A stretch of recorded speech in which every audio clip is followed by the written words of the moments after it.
الحمد لله وكفى وسلام على عباده الذين اصطفى أما بعد فأعوذ بالله من الشيطان الرجيم بسم الله الرحمن الرحيم لقد من الله على المؤمنين إذ بعث فيهم رسولا من أنفسهم يتلو عليهم آياته ويزكيهم ويعلمهم الكتاب والحكمة وإن كانوا من قبل لفي ضلال مبين قال النبي صلى الله عليه وسلم لا يؤمن أحدكم حتى أكون أحب إليه من ولده ووالده والناس أجمعين أو كما قال عليه الصلاة والتسليم رب اشرح لي صدري ويسر لي أمري واحلل عقدة من لساني يفقهوا قولي سبحانك لا علم لنا إلا ما علمتنا إنك أنت العليم الحكيم إن الله وملائكته يصلون على النبي يا أيها الذين آمنوا صلوا عليه وسلموا تسليما اللهم صل على محمد عبدك ورسولك وصل على المؤمنين والمؤمنات والمسلمين والمسلمات صدق الله العظيم وصدق رسوله النبي الكريم ونحن على ذلك لمن الشاهدين والشاكرين والحمد لله رب العالمين۔ توفیق الہی اپنے محبوب مرشد پاک کی برکت سے عشاء کی اس نشست میں حکیم الامت مجدد الملت حضرت تھانوی رحمۃ اللہ علیہ کی بہت ہی بابرکت تصنیف نشر الطیب فی ذکر النبی الحبیب صلی اللہ علیہ وسلم کا درس چل رہا ہے، اور اس نیت کے ساتھ، اس ارادے کے ساتھ کہ اللہ تعالیٰ اس ذکر حبیب صلی اللہ علیہ وسلم کی برکت سے سارے عالم میں جو کرونا وائرس کی وبا ہے، تو اللہ تعالیٰ اس وبا سے سارے عالم کی، سارے انسانوں کی اللہ حفاظت فرمائے، اور اس وبا کے جو مضر اثرات ہیں اللہ تعالیٰ اس سے ہم سب کو اور سارے عالم کو بچائے۔ اور دوسرے یہ نیت ہے اس ذکر حبیب صلی اللہ علیہ وسلم سے کہ آپ صلی اللہ علیہ وسلم کی سچی محبت، آپ کی اطاعت، آپ کی معیت اور آپ صلی اللہ علیہ وسلم کی شفاعت ہمیں نصیب ہو جائے۔ معراج کے واقعات عرض کیے جا رہے تھے کہ جب آپ صلی اللہ علیہ وسلم معراج جسمانی کے سفر پر روانہ ہوئے تو جبرائیل امین آپ کے رفیق سفر تھے۔ آپ صلی اللہ علیہ وسلم کو برزخ میں جو جزا اور سزا کی کیفیات تھیں وہ دکھائی گئیں کہ کس گناہ پر کیا سزا عالم برزخ میں دی جا رہی ہے۔ اس پر بات چل رہی تھی کہ زکوٰۃ ادا نہ کرنے والوں کو کیا عذاب ہو رہا ہے، نمازوں کو قضا کرنے والے، نمازوں میں سستی کرنے والے، ان کو کیا عذاب ہو رہا ہے۔ پھر اسی طرح سے بے حیا مرد یا بے حیا عورت کہ جو ناجائز تعلقات کو قائم کرنے والے، انہیں کس قسم کا عذاب ہو رہا ہے۔ پھر اسی طرح سے ایسا شخص کہ جس پر لوگوں کے حقوق ہوں، امانتوں کا حق ہو، اور ابھی ان امانتوں کے حق کو وہ ادا نہیں کر پاتا کہ اور بوجھ اپنے اوپر بڑھاتا چلا جاتا ہے۔ اور اس کی مثال اللہ کے حبیب صلی اللہ علیہ وسلم نے یہ بیان فرمائی جو آپ نے دیکھا کہ ایک شخص بڑا لکڑیوں کا گٹھا جمع کر کے رکھا ہے، اب وہ اتنا زیادہ ہے کہ وہ اس کو اٹھا نہیں سکتا، لیکن اور لا کر اس کے اندر جمع کر رہا ہے۔ تو آپ نے پوچھا کہ جبرائیل یہ کیا ماجرا ہے، یہ کون ہے؟ تو فرمایا کہ یہ آپ کی امت کا ایسا شخص ہے کہ جس کے ذمے لوگوں کے بہت سے حقوق اور امانت ہیں اور جن کے ادا کرنے پر قادر نہیں ہیں، اور اس میں اور زیادہ اضافہ کرتا جاتا ہے اور زیادہ لدتا چلا جاتا ہے، پہلے کا ادا نہیں ہوا کہ اور زیادہ بڑھاتا چلا جا رہا ہے۔ پھر آپ کا گزر ایسی قوم پر ہوا کہ ان کی زبانیں اور ہونٹ آہنی مقراضوں سے کاٹے جا رہے تھے، قینچیوں سے۔ جب کٹ جاتے تھے پھر صحیح ہو جاتے تھے، پھر کاٹے جاتے تھے پھر صحیح ہو جاتے تھے، ہونٹ اور زبانیں کاٹی جا رہی ہیں لوہے کی قینچیوں سے۔ آپ نے پوچھا کہ جبرائیل یہ کیا ہے؟ تو بتایا گیا کہ یہ گمراہی میں ڈالنے والے واعظ ہیں، گمراہی میں ڈالنے والے۔ اس لیے ہر کس و ناکس کی بات کو نہیں سننا چاہیے، کیونکہ جو شخص گمراہ ہے اب وہ ظاہر ہے کہ وہ گمراہی پھیلانے کے لیے گمراہی والی باتیں کرے گا۔ اور آج لوگوں کا ایک عجیب مزاج ہو گیا، چاہے وہ سوشل میڈیا ہو یا الیکٹرانک میڈیا ہو، آج لوگ ایرے غیروں کی باتیں سننے بیٹھ جاتے ہیں۔ یہ نہیں سوچتے کہ جو بات سنی جاتی ہے، چونکہ ہر آدمی کے اندر وہ صلاحیت نہیں ہوتی کہ اچھے اور برے کے درمیان تمیز کر سکے، نہ اتنا علم ہے نہ اتنی صلاحیت ہے۔ تو جب وہ انسان کوئی ایسی بات کو سنتا ہے، وہ بات اس کے اندر صلاحیت کرتی ہے، اس کے تحت شعور میں چلی جاتی ہے، اور پھر سب سے پہلا جو اس کا اثر ہوتا ہے اس گمراہی والی بات کا، سب سے پہلا جو اثر ہوتا ہے کہ اسے دین کے اندر، اپنے مسلک کے اندر شکوک و شبہات ہونے لگتے ہیں، شکوک و شبہات۔ اور شکوک سے ہمیشہ بچنا چاہیے، دور بھاگنا چاہیے، کیونکہ شک ایسی چیز ہے کہ جب شک بڑھتا ہے تو بڑھتے بڑھتے پھر یہ انسان کا ایمان بھی محفوظ نہیں رہتا، یہ شک پھر اتنا بڑھتا ہے۔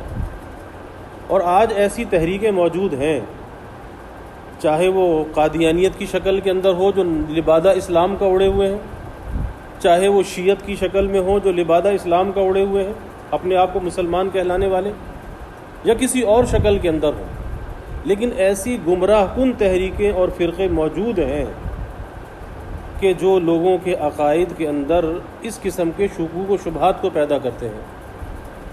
اور اس کی ایک نشانی، جو بڑی واضح نشانی، وہ یہ ہے کہ سب سے پہلا کام یہ کرتے ہیں کہ علماء حقہ سے بدظن کرتے ہیں۔ سب سے پہلی چیز یہ، کیونکہ پتہ ہے کہ یہ علماء یہ تو دین اور ایمان کے محافظ ہیں۔ اگر یہ علماء کا وجود موجود ہے تو ہماری نسلوں کے ایمان محفوظ ہیں، اگر آج یہ علماء موجود نہ ہوں تو ہماری نسلوں کے ایمان غیر محفوظ ہو جائیں۔ تو سب سے پہلا جو وار ہے باطل کا، وہ سب سے پہلا وار یہ ہوتا ہے کہ علماء سے بدظن کر دیا جائے، اور علماء کے بارے میں شکوک و شبہات دل کے اندر ڈال دیے جائیں تاکہ کسی عالم کے پاس جائے نہیں۔ اور اسی کی ایک کڑی یہ بھی ہے کہ لوگوں کے ذہن میں یہ بات ڈال دی جاتی ہے کہ میاں اگر کسی مولوی کے پاس گئے، کوئی مسئلہ پوچھنے کے لیے گئے، تو وہ تو ناجائز ہی بتائے گا، تو پھر جانے کی کیا ضرورت ہے۔ بس یہ ایک ایسی چیز ہے کہ جو رکاوٹ اور حجاب بن جاتی ہے علماء کے پاس جانے سے، اور یہ شکوک پیدا کیے جاتے ہیں۔ لوگ پہلے سے ذہن میں یہ بنا کر بیٹھے ہوتے ہیں، ایک تخیل ہے کہ یہ تخیل اتنا پختہ کر لیتے ہیں کہ اگر کسی مولوی کے پاس گئے، کسی مفتی کے پاس مسئلہ پوچھنے کے لیے گئے، وہ تو یہی کہے گا کہ حرام ہے، ناجائز ہے۔ تو بات یہ ہے کہ اگر آپ علماء کے پاس جائیں، ان سے رہنمائی لیں، تو اکثر صورتیں حلال اور جائز ہوتی ہیں اور بعض صورتیں ناجائز ہوتی ہیں، اور پھر علماء رہنمائی کرتے ہیں کہ اس کام کو اگر اس طرح سے کیا جائے تو یہ جائز ہے، اور اگر ایسے کرو گے تو ناجائز ہے۔ تو کیا ضروری ہے کہ اپنی مرضی سے کرنا؟ اگر علماء کے بتلائے ہوئے طریقے سے اگر اس کام کو کر لیا جائے اور حلال طریقے سے کر لیا جائے، اس میں حرج کی کیا بات ہے؟ لیکن بات وہی آ جاتی ہے کہ باطل کا ایک بہت بڑا یہ جال ہے کہ جس کے اندر لوگوں کو پھنسایا جاتا ہے کہ ارے میاں کسی مولوی کے پاس مت جانا، اگر تم چلے گئے وہ ناجائز ہی بتائے گا، وہ حرام ہی بتائے گا۔ تو حکیم الامت حضرت تھانوی رحمۃ اللہ علیہ فرمایا کرتے تھے کہ بھائی مولوی اپنے گھر سے کوئی مسئلہ بیان نہیں کرتا، اور مولوی کبھی کسی کو کافر نہیں بناتا، وہ تو بتاتا ہے، اور نہ وہ کوئی مسئلہ بناتا ہے، وہ تو مسئلہ بتانے والا ہے، بنانے والا نہیں ہے۔ اور اس کی مثال حضرت یہ بیان کیا کرتے تھے کہ جیسے قانون کی کتابیں موجود ہیں، اب اس قانون کی کتابوں کے اندر حکومت کے، گورنمنٹ کے قوانین لکھے ہوئے ہیں، ہر ادارے کے لیے لکھے ہوئے ہیں کہ جی ریلوے کا کیا ہے، فلاں ادارے کا کیا قانون ہے، پی آئی اے کا کیا ہے، اور عدلیہ کے لیے کیا قانون ہے۔ تو اب اس پر جو عمل کیا جاتا ہے، اگر کوئی جج اس پر عمل کر رہا ہے، اگر کوئی افسر اس پہ عمل کر رہا ہے، پولیس اس پر عمل کر رہی ہے، تو وہ اس کو بنانے والے نہیں ہیں، وہ تو بتانے والے، عمل کرانے والے ہیں۔ تو وہاں پر تو کوئی اعتراض نہیں کرتا کہ یہ پولیس خود کوئی قانون بنا رہی ہے، یہ جج جو فیصلہ لکھ رہا ہے تو کیا خود قانون بنا کے لکھ رہا ہے؟ نہیں، وہاں ہر آدمی تسلیم کرتا ہے کہ قانون تو پہلے سے موجود تھا، اس نے بتا دیا، اس کو فیصلے میں لکھ دیا۔ تو اسی طریقے سے علماء قانون کے بنانے والے نہیں ہیں، بتانے والے ہیں۔ قوانین تو پہلے بن چکے، دین تو مکمل نازل ہو چکا، اب اس کی جو ہے اس کو ایک عملی شکل کے اندر جاری کرنا یہ علماء کی ذمہ داری ہوتی ہے، رہنمائی کرنا یہ علماء کی ذمہ داری ہوتی ہے۔ تو اس لیے بات یہ عرض کر رہا ہوں کہ چاہے سوشل میڈیا ہو، چاہے الیکٹرانک میڈیا ہو، کہ بعض لوگ باتیں بڑی خوبصورت کرتے ہیں لیکن اس میں ایسی چوٹ مار جاتے ہیں کہ جس میں انسان کے اندر شکوک و شبہات پیدا ہو جاتے ہیں، اور پھر وہ شکوک و شبہات اتنے بڑھتے ہیں کہ بعض اوقات انہیں اپنے ایمان کے اندر بھی شک ہونے لگتا ہے، اتنے بڑھ جاتے ہیں۔ وجہ کیا ہوتی ہے کہ اگر کوئی شک پیدا ہو جائے، اگر آدمی کے جسم میں کوئی بیماری اگر نہ بھی ہو، اسے شک ہو جائے کہ جی مجھے یہ تکلیف محسوس ہو رہی ہے، تو کیا کرتا ہے؟ گھر میں بیٹھا رہتا ہے، اس شک کو بڑھاتا رہتا ہے، فوراً ڈاکٹر کے پاس جاتا ہے اور ڈاکٹر سے جا کے مشورہ کرتا ہے کہ مجھے ایسا محسوس ہو رہا ہے، اور ڈاکٹر نبض دیکھ کر اس کو چیک کر کے تسلی کر دیتا ہے کہ میاں کوئی مرض نہیں ہے، تسلی ہو جاتی ہے، اور جو شک کا جو ایک سلسلہ ہے وہ ختم ہو جاتا ہے، اندر ایک یقین پیدا ہو جاتا ہے کہ جب ڈاکٹر نے یہ بات کہہ دی تو بس اب کوئی مرض نہیں ہے، اب شک میں پڑھنے کی کیا ضرورت ہے۔ تو اسی طریقے سے دین کے بارے میں اگر کبھی کوئی شبہ پیدا ہو تو ظاہر ہے کہ یہاں معالج کون ہے، اطباء کون ہیں، علماء ہیں، تو فوراً ان کے پاس چلے جاؤ اور فوراً جا کے پوچھو کہ ہمارے اندر یہ اشکال پیدا ہوا ہے، اور ان سے جا کے رہنمائی لو، اور جب وہ رہنمائی کر دیں گے اندر کا اشکال ختم ہو جائے گا، بے یقینی ختم ہو کر یقین پیدا ہو جائے گا۔ اور یہی مطلوب ہے کہ جب جسمانی امراض میں ہم ڈاکٹر سے تسلی اور تشفی کرتے ہیں تو دین کے معاملے میں علماء سے تسلی تشفی کیوں نہیں کرتے، ان کے پاس چل کے کیوں نہیں جاتے؟ وجہ یہ ہے کہ بات یہ سمجھ میں آتی ہے کہ ہمارے نزدیک جان کی قیمت زیادہ ہے یا ایمان کی قیمت زیادہ ہے، کس چیز کی اہمیت ہمارے نزدیک زیادہ ہے؟ پتہ چلا کہ جان کی اہمیت زیادہ ہے، فوراً ڈاکٹر کے پاس چلے جاتے ہیں۔ آج کے اس زمانے میں بھی بہت سے لوگ بلا وجہ، کوئی بیماری نہیں، کوئی علامت ظاہر نہیں، اسپتالوں میں پہنچ جاتے، جی ہمارا کرونا کا ٹیسٹ کر لو، چلے جا رہے ہیں جی کرونا کا ٹیسٹ کر لو، کیوں کہ ہمیں کچھ شک ہو گیا ہے۔ تو جان کی تو اتنی اہمیت ہے کہ ایک شک کی بنیاد پہ کرونا کا ٹیسٹ کرانے چلا گیا، اللہ تعالیٰ سب کو محفوظ رکھے۔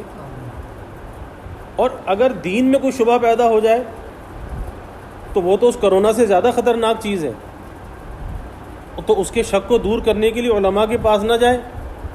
لیکن بات یہ ہے کہ یہاں پر کیونکہ وہاں تو فیس بھی بڑھتا ہے، بڑی تکڑی فیس دیتا ہے ڈاکٹر کو جا کے، اور وہ 2-4 باتیں کر کے چھٹی بھی کر دیتا ہے، زیادہ بیٹھنے بھی نہیں دیتا پاس۔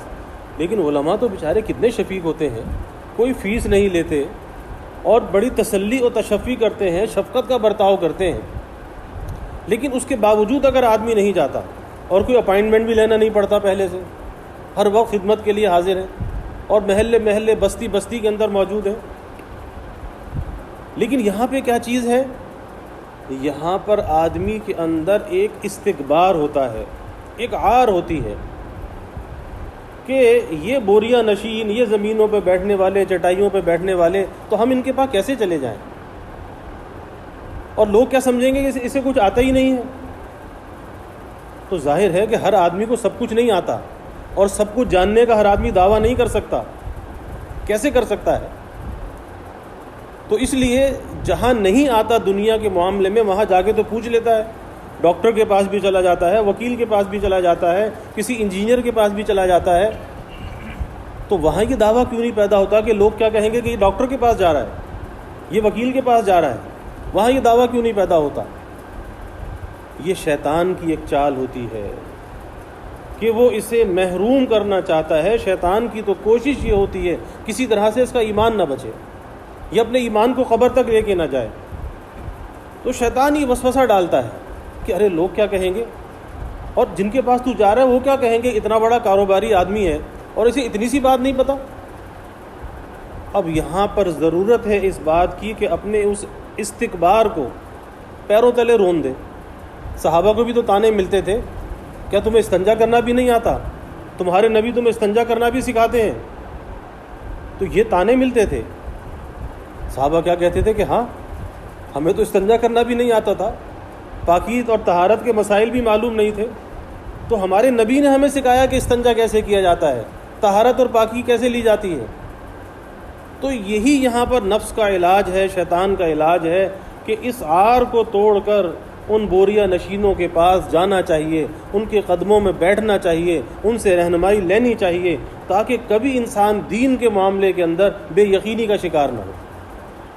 اور یہ جو گمراہی کے جتنے راستے کھلے ہوئے ہیں، جتنے فرقے پیدا ہوتے چلے جا رہے ہیں، لبادہ سب نے دین کا اڑا ہوا ہے۔ ٹائٹل آپ نیٹ پہ جا کے سرچ کر لیجئے، قادیانی بھی اسلام کے نام سے کام کر رہا ہے، سلفی بھی اسلام کے نام سے کام کر رہا ہے، شیعہ بھی اسلام کے نام سے کام کر رہا ہے، جس کو دیکھو ٹائٹل اسلام کا ہے، اور لوگ بہک جاتے ہیں، پھنس جاتے ہیں۔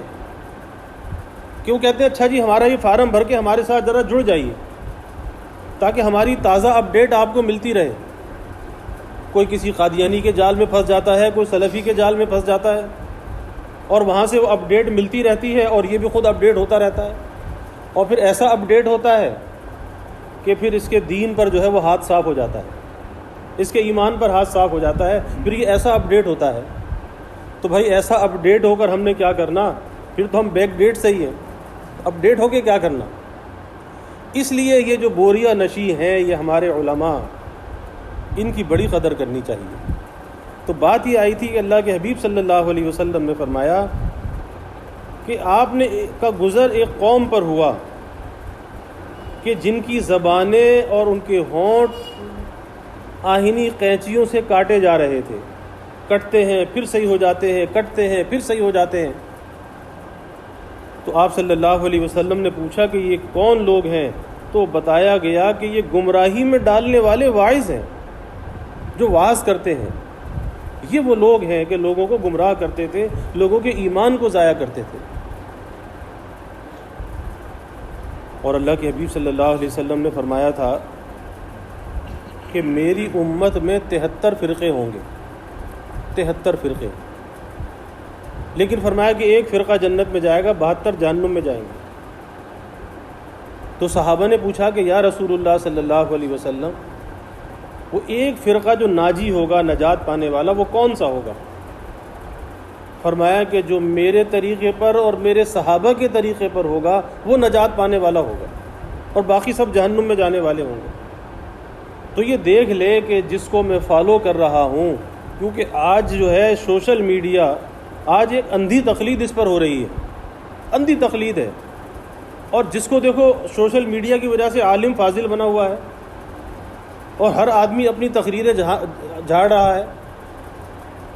تو یہ دیکھ لو کہ یہ شخص صحابہ کے طریقے پر ہے یا نہیں، یہ نبی کے طریقے پر ہے یا نہیں، اور اگر صحابہ کے طریقے سے ہٹا ہوا ہے، یا بعض صحابہ کی تو تعریف کرتا ہے اور بعض کی تنقیص کرتا ہے، تو یہ تو خود گمراہ ہے، ہمیں بھی گمراہ کر دے گا، کیونکہ ہمارے محبوب صلی اللہ علیہ وسلم نے فرمایا کہ میرے تو سارے کے سارے صحابہ عادل ہیں، کلہم عدول، اور یہ تو مثل ستاروں کے ہیں، یہ نجوم ستارے ہیں، نجوم ہدایت ہیں، الصحابی کالنجوم۔ اور کیسے ہیں یہ؟ فرمایا کہ تم جس کا بھی اقتداء کرو گے تم کامیاب ہو جاؤ گے۔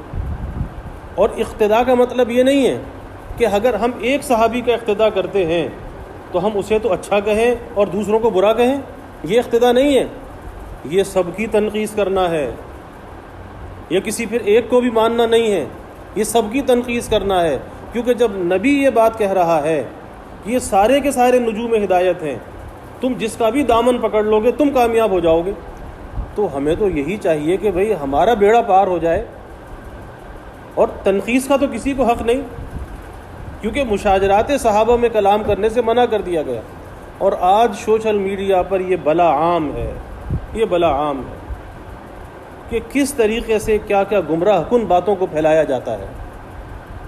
تو اس لیے بہت احتیاط کرنی چاہیے کہ یہ جو ایمان کی متاع اور پونجی ہے یہ تو صرف علماء سے وابستگی کے بعد ہی بچ سکتی ہے، اس کے علاوہ اس کے بچنے کا کوئی اور راستہ نہیں ہے، ورنہ اس سوشل میڈیا میں جتنی قوم آگے بڑھ رہی ہے اس کی ایمانی حالت اتنی پست ہوتی چلی جا رہی ہے، کمزور ہوتی چلی جا رہی ہے، اور ظاہر ہے کہ جب ایمان کمزور ہوگا تو پھر اعمال کیا ہوں گے؟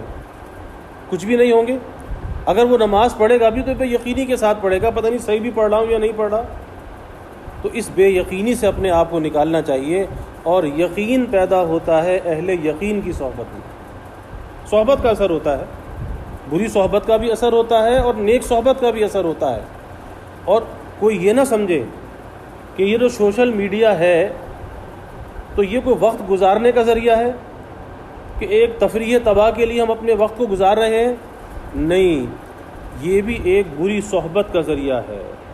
جب تک اسے انسان استعمال کر رہا ہے، بری چیزوں کو دیکھ رہا ہے، ایسا ہی ہے جیسے کسی بری صحبت میں وہ بیٹھا ہے، اور صحبت کے جو اثرات ہیں وہ انسان قبول کرتا ہے، اور جن چیزوں کو دیکھتا ہے سنتا ہے وہ اثرات اندر چھوڑ جاتے ہیں۔ پھر وہی بات جو میں نے عرض کی کہ سب سے پہلی بات بے یقینی پیدا ہو جاتی ہے، وساوس شروع ہو جاتے ہیں، شکوک و شبہات شروع ہو جاتے ہیں، اور جو معالج ہیں ان کے پاس جاتا نہیں، جو معالج باطنی ہیں، جو ایمان کے محافظ ہیں ان کے پاس جاتا نہیں، تو اس لیے اس کا بڑا خیال کرنا چاہیے۔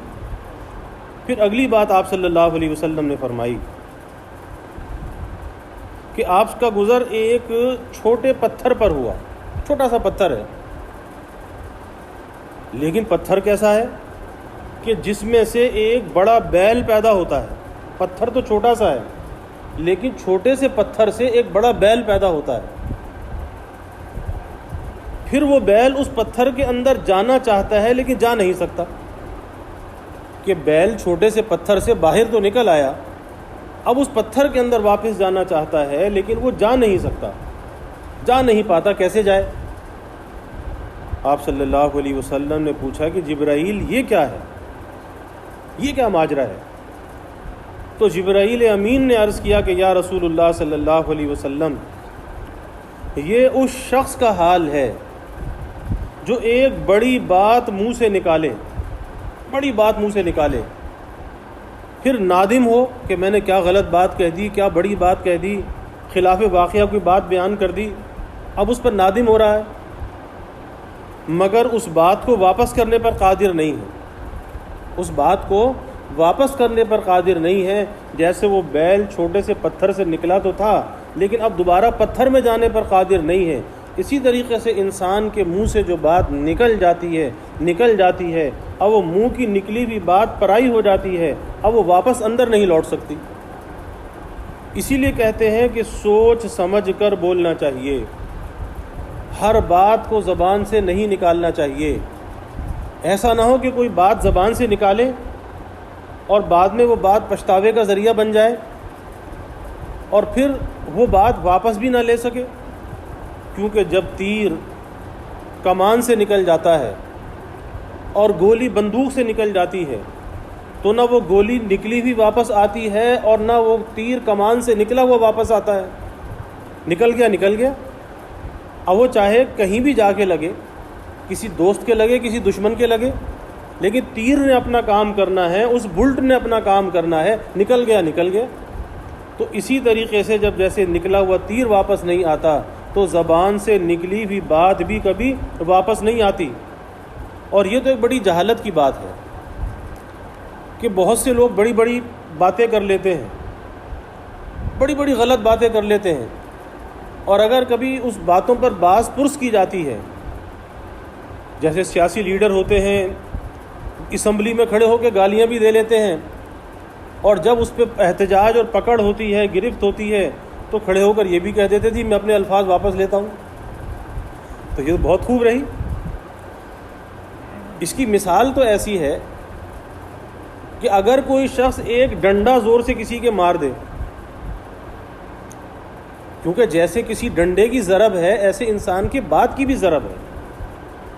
یہ ایک الگ بات ہے کہ اس ڈنڈے کا اثر تو جسم پہ نظر آتا ہے، لیکن اس بات کا جو اثر انسان کے دل پہ پڑتا ہے وہ نظر نہیں آتا. لیکن اس کی جو چوٹ ہے، اس بات کی جو چوٹ ہے، وہ ڈنڈے سے کہیں زیادہ ہوتی ہے. تو اگر کوئی کسی کے ڈنڈا زور سے مار دے اور وہ یہ کہے کہ کیا کیا، کہتا ہے میں اپنا ڈنڈا واپس لیتا ہوں، تو وہ جو اس کے چوٹ لگ گئی اس کی تلافی کیا ہوگی؟ تو ایسے ہی جو بات کا نشتر آپ نے کسی کو مارا، اب اس بات کی جو تلافی ہے وہ کیسے ہو سکتی ہے؟ اس سے تلافی کبھی بھی نہیں ہو سکتی کہ میں اپنے الفاظ کو واپس لیتا ہوں، کبھی بھی نہیں ہو سکتی، الا اس کے کہ انسان اس سے معافی مانگ لے کہ بھائی میری ذات سے اگر آپ کو کوئی تکلیف پہنچی ہے، میری بات اگر بری لگی ہے، آپ اللہ کے لیے مجھے معاف کر دیں. پھر وہی بات ہے کہ انسان کے اندر عار اور استکبار ایسا ہوتا ہے کہ وہ اپنی اس نکلی ہوئی بات پر ندامت اور پشیمان نہیں ہوتا اور کبھی بھی معذرت کے لیے تیار نہیں ہوتا. اکثر گھروں میں میاں بیوی کی لڑائی ہوتی ہے، ایک گھر کے اندر ایک عجیب ماحول ہے، اور آج کل لڑائیاں زیادہ ہیں کہ مرد فارغ ہیں گھروں کے اندر ہیں، اس لیے آج کل لڑائیاں زیادہ ہیں، کیونکہ فارغ آدمی کو لڑائی سوچتی ہے اور کیا سوچتا ہے. تو مرد کی تو شان کے خلاف ہے یہ بات کہ مرد تو سارا دن کام پر ہو، شام کو تھکا ہارا ہے، چند لمحے بیٹھے اپنے بیوی بچوں سے کوئی دل جوئی کی باتیں کرے، سو جائے، صبح پھر کام پہ چلا جائے، پھر تو گھر عافیت سے چلتا ہے. اور اگر مرد سارا دن گھر میں ہو تو پھر اللہ اس کے کہ یہ کہ آپس میں لڑائی ہونی ہے، جھگڑا ہی ہونا ہے، بات بات پہ طنز ہونا ہے. کیونکہ گھر کے ماحول کو جیسے عورت چلا سکتی ہے، مرد نہیں چلا سکتا.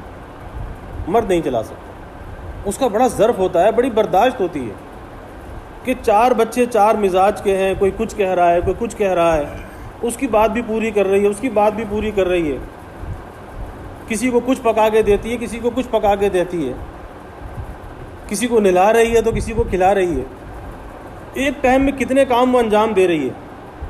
تو اس کا ظرف ہے کہ وہ گھر کو چلا رہی ہے. اب یہ صاحب گھر کے اندر بیٹھے یہ کہہ رہے جی یہ کام ایسے کیوں نہیں ہوا، وہ کام ایسے کیوں نہیں ہوا. اب یا تو وہ سنتی رہے اگر وہ کہ پتھر کی بنی ہوئی ہے، اور اگر وہ پلٹ کے جواب دے دے تو پھر شوہر کا پارا آسمان پر کہ جی مجھے جواب دے دیا. تو یہی بات ہے کہ یہ جو نشتر ہیں جو زبان سے نکلے ہوئے یہ دلوں کو پھاڑ دیتے. اس لیے حضرت علی کرم اللہ وجہ فرماتے تھے کہ تلوار کا لگا ہوا زخم بھر جاتا ہے، لیکن زبان کا لگا ہوا جو زخم ہے یہ بھرا نہیں کرتا، بھرا نہیں کرتا. پھر شوہر تان و طنز کے نشتر چلاتا ہے، دلوں کو پھاڑ دیتا ہے، پھاڑ دیتا ہے. اور بعض دفعہ یہ ہوتا ہے کہ انسان سے اگر غلطی ہو گئی ہے تو اس کو اپنی غلطی محسوس کرنی چاہیے اور محسوس کر کے معذرت کر لے بیوی سے. اس میں کسی بڑے چھوٹے کا سوال نہیں ہے، غلطی بڑے سے بھی ہو سکتی ہے، چھوٹے سے بھی ہو سکتی ہے، لیکن اپنے گھر کے ماحول کو آگ نہیں لگانی چاہیے، گھر کے ماحول کو برباد نہیں کرنا چاہیے. اور اگر معذرت کر کے گھر چلتا ہے تو چلا لینا چاہیے، لیکن ماحول کو برباد نہیں کرنا چاہیے. لیکن مرد بھی کہتا ہے جی میرے سر پہ تو سینگ ہے، میں معافی کیسے مانگوں؟ اگر معافی مانگ لی تو ناک کٹ جائے گی، چھوٹا ہو جاؤں گا. یہی چیز اس پیار اور محبت کے ماحول کو برباد کر دیتی ہے، برباد کر دیتی ہے. کہ جو گھر کا ماحول جنت نشاں ہونا چاہیے تھا، اس انا کے لیے ایک انا ہے نا، اس کی انسان پوجا کرتا ہے، انا کا پجاری بن جاتا ہے. تو اس انا کے لیے اپنے گھر کی محبتوں کو، گھر کے ماحول کو، اولاد کی تربیت کو قربان کر دیتا ہے. اور پھر یہ کیفیت ہوتی ہے کہ بیوی گھر کے اندر ہے اور وہ بجائے دوست کے اجنبی ہے. ٹھیک ہے خدمت کر رہی ہے، کھا رہی ہے، پکا رہی ہے، بچوں کو پال رہی ہے، سب کچھ کر رہی ہے، شوہر کی خواہش بھی پوری کر رہی ہے، لیکن دل اندر سے ملا ہوا نہیں ہے۔ کس وجہ سے؟ کہ شوہر کا رویہ، شوہر کا تشدد اور اس کے طعن و تشنیع ایسے ہیں کہ جو دلوں کو چھیل دیتے ہیں، دلوں سے آر پار ہو جاتے ہیں۔ تو اس لیے سوچنا چاہیے کہ اگر یہ بات میں اگر بیوی سے یہ بات کہہ رہا ہوں، اور ہر انسان کو اپنے لہجے کا انداز کا پتہ ہوتا ہے کہ میں کس لب و لہجے کے اندر بات کر رہا ہوں، اگر بیوی اس طرح سے مجھ سے بات کرے تو کیا مجھے برداشت ہوگی؟ تو جب وہ بات ہم برداشت نہیں کر سکتے تو ہم کیسے توقع رکھتے ہیں کہ بیوی وہ بات برداشت کر لے؟ اور بعض جگہ بیوی کا مزاج بھی گرم ہوتا ہے، تو پھر وہی ہوتا ہے کہ جلتی پر اور تیل کا کام، وہ بھی تیزی میں آ جاتی ہے، پھر وہ بھی پلٹ کے جواب دینے لگتی ہے۔ لیکن اکثر ایسا ہوتا ہے کہ مرد بیوی کو اس نہج پر پہنچا دیتا ہے کہ جہاں پر بیوی بولنے پر مجبور ہو جاتی ہے، ورنہ شروع میں عورت ایسی نہیں ہوتی، مرد اسے پہنچاتا ہے، اس حد تک پہنچا دیتا ہے کہ جب باہر کی ذمہ داریاں شوہر کی ہیں، اب بیوی یہ کہے شوہر سے کہ بھائی بچے کے پیمپر لے آؤ، فلاں دوائی لے آؤ، اور شوہر صاحب 3 دن پرواہی نہ کریں تو بیوی کیا کرے گی؟ ظاہر ہے کچھ نہ کچھ تو کہے گی، کیونکہ گھر اس نے چلانا ہے، گھر کی ضروریات پوری کر کے دینا شوہر کی ذمہ داری ہے، اور مرد لاپرواہ ہے، کسی چیز کا خیال ہی نہیں کرتا، تو پھر آپس میں تو تکرار کی نوبت آ جاتی ہے، اور اس سے آپس کے جو تعلقات ہیں برباد ہو جاتے ہیں۔ تو اللہ کے حبیب صلی اللہ علیہ وسلم نے کیا چیز دیکھی کہ ایک چھوٹے سے پتھر سے بڑا بیل نکلتا ہے، اب واپس اس پتھر میں جانا چاہتا ہے لیکن جا نہیں سکتا۔ آپ نے پوچھا کہ جبرائیل یہ کیا ماجرا ہے؟ تو بتایا گیا کہ یہ وہ شخص ہے کہ جو بہت بڑی بات منہ سے نکالتا ہے، پھر نادم ہوتا ہے، مگر اس بات کو واپس نہیں لے سکتا۔ اور اب جیسے بالخصوص رمضان کا مہینہ آ رہا ہے، یہ رمضان کا مہینہ، اس میں انسان مجاہدے اور مشقت کا عادی ہوتا ہے، مجاہدے کا، مشقت کا۔ کتنا بڑا مجاہدہ کرتا ہے کہ کھانا بھی چھوڑ دیتا ہے، پینا بھی چھوڑ دیتا ہے، ازدواجی تعلق بھی چھوڑ دیتا ہے، یعنی حلال چیزوں کو بھی اپنے اوپر حرام کر لیتا ہے۔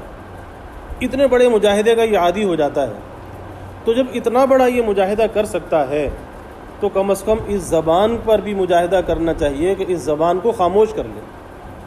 جیسے حدیث میں آتا ہے کہ جو خاموش رہا اس نے نجات پائی، من سکت نجا، من صمت نجا، جو خاموش رہا اس نے نجات پائی۔ اور پھر اس خاموشی سے بہتر یہ ہے کہ رمضان جو ہے یہ قرآن کا مہینہ ہے، شہر رمضان الذی انزل فیہ القرآن، تو شہر رمضان شہر قرآن ہے، قرآن کا مہینہ ہے۔ اب سب سے بہتر یہ ہے کہ قرآن پاک کی تلاوت کی عادت ڈال لیں، کثرت سے قرآن مجید کی تلاوت کریں۔ اور دوسری چیز یہ ہے کہ جب اتنا بڑا مجاہدہ کر رہا ہے، حلال چیزوں کو چھوڑ رہا ہے، تو تھوڑا سا طبیعت میں تحمل اور برداشت بھی پیدا کرے، چاہے مرد ہو یا عورت ہو، دونوں سے یہ خطاب کہ برداشت ہونا چاہیے، درگزر ہونا چاہیے۔ یہ نہیں کہ معمولی بات پر عورت جو ہے وہ بھی چراغ پا ہو جائے، سیخ پا ہو جائے، نہیں، تھوڑا سا برداشت کرنا چاہیے، تحمل۔ اور اس گرما گرمی کے ماحول میں کبھی پلٹ کر جواب نہیں دینا چاہیے۔ یہ عورت کی بھی ذمہ داری ہے کہ اس گرما گرمی میں پلٹ کے جواب نہ دے، اس وقت برداشت کر لے، خاموش ہو جائے۔ پھر جب شوہر کا مزاج ٹھنڈا ہو جائے تو کسی اور وقت میں اس بات کا اظہار کر سکتی ہے کہ فلاں بات میں آپ نے زیادتی کی ہے، آپ کو ایسا نہیں کرنا چاہیے تھا، تو اس وقت وہ بھی ماننے کے لیے آمادہ ہو جائے گا۔ لیکن گرما گرمی کے اندر اگر جواب دیا جائے گا تو وہی ہوگا کہ جلتی پر تیل کا کام کرے گا، اور آگ بھڑک جائے گی، اور نوبت یہاں تک آتی ہے کہ بعض اوقات جدائی ہو جاتی ہے، رشتے ختم ہو جاتے ہیں۔ تو اس لیے رمضان کا مہینہ جو آ رہا ہے، اس میں ہمیں مجاہدہ کرنا چاہیے کہ اپنی زبان کو کنٹرول کرنے کی عادت ڈالیں، اور اس زبان کو اللہ کے ذکر میں لگائیں۔ اور یہ رمضان قرآن کا مہینہ ہے، تو یہ مہینہ آپس میں باتیں کرنے کا مہینہ نہیں ہے، بلکہ یہ مہینہ اللہ سے باتیں کرنے کا ہے، اور اللہ سے ہم کلام ہونے کا جو ذریعہ ہے وہ قرآن مجید ہے۔ اور قرآن مجید اللہ نے ایک ایسی نعمت ہمیں عطا کی ہے کہ جیسے انسان حرمین کی حاضری سے اس کی سیری نہیں ہوتی، جتنی مرتبہ بیت اللہ چلا جائے اس کی کبھی سیری نہیں ہوتی، پھر تمنا کرتا ہے کہ اور جاؤں، بار بار جاؤں۔ اسی طریقے سے اللہ کا یہ قرآن ہے کہ جتنا انسان اسے پڑھتا چلا جائے، پڑھ کے اس سے سیری نہیں ہوتی۔ ورنہ کوئی اور کتاب آپ لے لیں، کوئی اردو کی کتاب، کسی اور زبان کی کتاب، ایک دفعہ پڑھیں گے، 2 دفعہ پڑھیں گے، دلچسپی ختم ہو جائے گی، نہیں رہے گی دلچسپی۔ لیکن قرآن اللہ کی ایسی کتاب ہے کہ اللہ کے اندر کا یہ کلام ہے، یہ مخلوق نہیں ہے۔ جتنا آدمی اس کو پڑھتا جاتا ہے اتنا اس سے اور طبیعت مانوس ہوتی جاتی ہے، اور اتنی پیاس اس کی بڑھتی ہے، پیاس بجھتی نہیں ہے۔ تو کیوں نہ اللہ کے کلام سے عشق اور محبت لگا لے اور اس کلام کی کثرت تلاوت کی عادت ڈال لے۔ لیکن ایک بات ضرور ہے کہ اپنی زبان کو قابو میں رکھنا چاہیے، ورنہ یہ زبان کی بے احتیاطی جہنم میں لے جانے کا ذریعہ بن جاتی ہے۔ اور جو کچھ آدمی زبان سے نکالتا ہے یہ ایسا نہیں ہے کہ یہ نسیہ منسیہ ہو جاتا ہے، نہیں، یہ لکھا جا رہا ہے۔ دائیں بائیں لکھنے والے موجود ہیں، ہر اچھی اور بری بات لکھی جا رہی ہے، اور جس انداز میں کہہ رہا ہے اسی انداز میں وہ لکھی بھی جا رہی ہے۔ اللہ نہ کرے کہ آج کا بولا ہوا کل کسی پکڑ کا ذریعہ بن جائے، اور کبھی کبھی پکڑ تو دنیا میں آ جاتی ہے، آزمائش دنیا میں شروع ہو جاتی ہے۔ تو اللہ سے ڈرنا چاہیے کہ کبھی بڑا بول زبان سے نہیں نکالنا چاہیے، ایسا بڑا بول کہ جس کو بول کر پچھتائے اور اسے واپس بھی نہ لے سکے۔ اللہ تعالی ہمیں اس کی توفیق عطا فرمائے، اور اس ذکر حبیب صلی اللہ علیہ وسلم کی اللہ کامل برکات نصیب فرمائے۔ یا رب صلی وسلم دائما ابدا علی حبیبک من زانت بہ العصر، وآخر دعوانا الحمد للہ رب العالمین۔ الحمد للہ رب العالمین والعاقبۃ للمتقین، والصلاة والسلام علی اشرف الانبیاء والمرسلین۔ اللہم صل علی سیدنا و مولانا محمد وعلی آل سیدنا و مولانا محمد صلاة تنجینا بها من جمیع الاحوال والآفات، وتقضی لنا بها جمیع الحاجات، وتطہرنا بها من جمیع السیئات، وترفعنا بها عندك اعلی الدرجات، وتبلغنا بها اقصى الغایات من جمیع الخیرات فی الحیاة وبعد الممات، انك على كل شیء قدیر۔ اللہم رب الحل والحرم، ورب المشعر الحرام، ورب البیت الحرام، ورب الرکن والمقام، ابلغ لروح سیدنا و مولانا محمد منا السلام۔ ربنا آتنا فی الدنیا حسنہ وفی الآخرۃ حسنہ وقنا عذاب النار۔ ربنا ظلمنا انفسنا وإن لم تغفر لنا وترحمنا لنكونن من الخاسرین۔ ربنا هب لنا من ازواجنا وذرياتنا قرة اعین واجعلنا للمتقین اماما۔ اللهم اعنا على ذکرک وشکرک وحسن عبادتک۔ اللهم ارزقنا حبک وحب حبیبک صلی اللہ علیہ وسلم۔ اللهم ارزقنا شہادة فی سبیلک واجعل موتنا ببلد رسولک۔ اللهم ارزقنا حبك وحب من يحبك وحب عمل يقرب إلى حبك۔ یا اللہ یا رحمن یا رحیم یا کریم یا ارحم الراحمین یا اکرم الاکرمین۔ یا اللہ ہمارے گناہوں کو معاف فرما، یا اللہ ہماری خطایا سے درگزر فرما، یا اللہ اپنی محبت معرفت عطا فرما، اپنی رضا والی زندگی یا اللہ نصیب فرما۔ یا اللہ حفظ لسان کی ہمیں توفیق عطا فرما، یا اللہ بڑے بول سے ہماری حفاظت فرما، یا اللہ ہمیں تول کر بولنے کی توفیق عطا فرما، اپنا احتساب کرنے والا بنا، خود احتسابی کی یا اللہ ہمیں فکر عطا فرما۔ یا اللہ ظاہری باطنی ہر قسمی ترقیات عطا فرما، اس ذکر حبیب صلی اللہ علیہ وسلم کی کامل برکات نصیب فرما۔ یا اللہ پیارے حبیب صلی اللہ علیہ وسلم کی سچی محبت، عظمت، کامل اتباع کی ہمیں توفیق عطا فرما۔ آپ صلی اللہ علیہ وسلم کی معیت اور شفاعت ہمیں نصیب فرما۔ آپ کی غلامی میں یا اللہ ہمیں جینے اور مرنے کی توفیق عطا فرما۔ یا اللہ اس ذکر حبیب صلی اللہ علیہ وسلم کی برکت سے اس کرونا وائرس کی وبا سے سارے عالم کی حفاظت فرما، سارے عالم کے سارے انسانوں کی حفاظت فرما۔ یا اللہ یہ ابتلا، یہ آزمائش، یا اللہ یہ ہم کمزوروں کے لیے بڑی آزمائش ہے۔ اے اللہ تو اپنے فضل کا معاملہ فرما، عفو و درگزر کا معاملہ فرما۔ اے اللہ تیرے غصے سے ہم تیری پناہ چاہتے ہیں، تیری ناراضگی سے یا اللہ تیری پناہ چاہتے ہیں۔ اے اللہ تو اس وبا کو سارے عالم سے دھو دے، اس کے مضر اثرات کو یا اللہ سارے عالم سے کھو دے۔ اے اللہ آپ کے سوا کوئی اس کو دور کرنے والا نہیں، اس کے مضر اثرات سے یا اللہ سارے عالم کو پاک کرنے والا نہیں۔ اے اللہ تو اپنی مدد کو ہمارے شامل حال فرما، ہم قدم قدم پر تیری مدد کے، نصرت کے محتاج ہیں۔ اے اللہ ساری انسانیت کی حفاظت فرما، پوری امت مسلمہ کی حفاظت فرما۔ یا اللہ ہمارے ملک کی حفاظت فرما، ہمارے شہروں کی حفاظت فرما، ہماری محلوں کی حفاظت فرما۔ یا اللہ ہمارے گھروں کی حفاظت فرما، ہمارے چھوٹے چھوٹے بچوں کی یا اللہ حفاظت فرما۔ یا اللہ ہمارے نوجوانوں کی حفاظت فرما، یا اللہ ہمارے بوڑھوں کی حفاظت فرما، ہماری خواتین کی حفاظت فرما۔ اے اللہ جو اس میں بیمار ہیں انہیں صحت عطا فرما، شفا عطا فرما، اس کے مضر اثرات کو پھیلنے سے بچا۔ یا اللہ جو ہمارے محلے میں جو کرونا وائرس کا کیس آیا، یا اللہ اسے بھی شفا عطا فرما، صحت عطا فرما، اس کے مضر اثرات سے اہل محلہ کو بچا، ہمارے شہر والوں کو بچا۔ اے اللہ رمضان کا مہینہ آنے والا ہے، سب کو عبادات رمضان کی توفیق عطا فرما۔ اس برکت والے مہینے کی برکت سے اے اللہ اس وبا سے سارے عالم کی حفاظت فرما، سارے انسانوں کی حفاظت فرما۔ یا اللہ رمضان کی برکات کا ظہور فرما۔ یا اللہ یہ رمضان جیسے گناہوں کو جلا کے ختم کر دینے والا مہینہ ہے، اے اللہ اس رمضان کی برکت سے اس وبا کو بھی سارے عالم سے ختم فرما۔ یا اللہ ہمیں جملہ عبادات رمضان کی توفیق عطا فرما، تراویح بھی آسان فرما، روزے بھی آسان فرما، کثرت تلاوت کی توفیق عطا فرما، آخری عشرے کا اعتکاف بھی یا اللہ آسان فرما۔ ہماری مسجدوں کو مصلین سے آباد فرما، معتکفین سے آباد فرما۔